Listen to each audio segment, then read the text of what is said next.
Subject of hermeneutics continues here. There is one important point to be considered here, that is controversies in contemporary hermeneutics.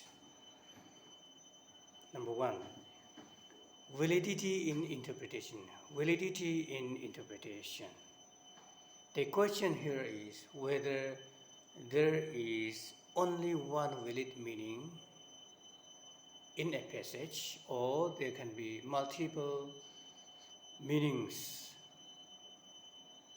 in a passage. If there can be more than one meanings or multiple meanings, then the meaning of a passage cannot be limited. There can be limitless meanings because more readers, more meanings can come out if there is going to be more than one meaning. So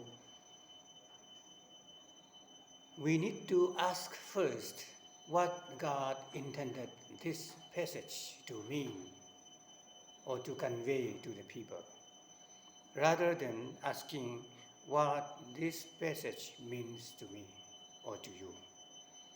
That means instead of inserting our ideas and our thought in the passage, we have to seek first the will of God prayerfully. And along with that, we can ascertain, we can know the real intended meaning of the most of the passages by studying the backgrounds and situations and then culture of the particular situation of the writer, human writer, and at that particular time of writing.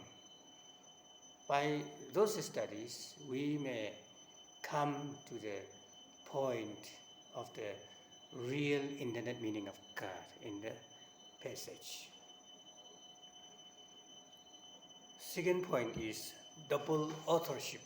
Double authorship, which means there are divine authors and then human authors in the Bible, in a particular passage. That means God is the divine author, and God used human hands to write down His words. So whose meaning is there in the passage? That is the idea here. Now, to solve this problem, since God used the human instruments to write His words, even though the intelligent human beings, human authors were used by Him as His instruments, they followed the will of God. Human authors follow the will of the divine author because they were under the divine supervision. So we cannot say in one sense that there is a double authorship. So there is only one divine authorship of a passage, and human authors are simply the instruments that God used to write His words down. For example, David might not have been aware that his words would fulfill in Jesus' word. He thought of them as his own, according to his situation. So the closeness of David and Christ here is that David was a type of Christ, and Jesus was the antitype of David. So in that way, God used David as type of Christ. So David followed the purpose of and an intended purpose of the divine author, that is God. Number 3, literal, figurative, and symbolic languages we have in the Bible. Some interpret literal passages as figurative and figurative as literal, and vice versa. So that is not the way to interpret the scripture. Some liberal theologians say that the fall of man, then flood, and all these things are figurative or metaphor.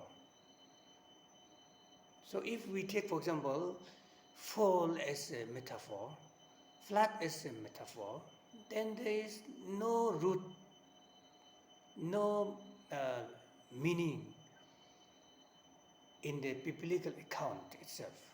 When we take everything, even the creation account, if we take it as metaphor, then the biblical root is damaged. Therefore, historical and real events and then real figures should be interpreted as literal and real, and figurative ones should be taken as figurative. Sometimes same word or same phrase can be used as literal as well as figurative or symbolic. For example, here, in literal language, the word crown is used. If the word crown, CROWN, is used in this kind of sentence, for example, a crown with jewels was placed on king's head, when we say like that, then that is the literal usage of the word crown. And then if the same word crown is used in figurative language, we can say, if you do that once more, I will crown you.